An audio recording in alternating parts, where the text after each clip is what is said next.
el pasaporte de Denman Luke Alexander, nacido el 22 de enero del año 1986 en Texas. Aquí está el pasaporte. Aquí están sus tarjetas, driver license, veterano de guerra. Aquí está su carnet como parte de Silver Corp. Aquí se encuentra también su carnet militar, entiendo, ¿verdad? United States Government Affiliation Uniformed Service, en servicio de la Fuerza Armada de los Estados Unidos de Norteamérica.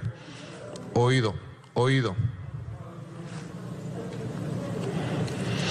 Aquí está el pasaporte del otro mercenario estadounidense, miembro de la seguridad de Donald Trump, según declaran ellos.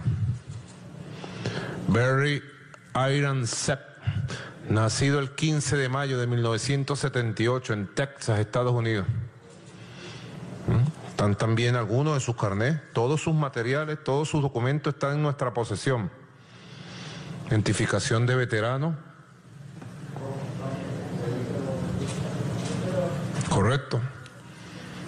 Su carnet, identidad, identificación como miembro de la empresa Silver Corp, capturados por el Poder Popular de los Pescadores y Pescadoras de Venezuela. Mi aplauso a los pescadores y pescadoras de la patria, vigilantes y garantes de los espacios marinos de Venezuela. Capturados.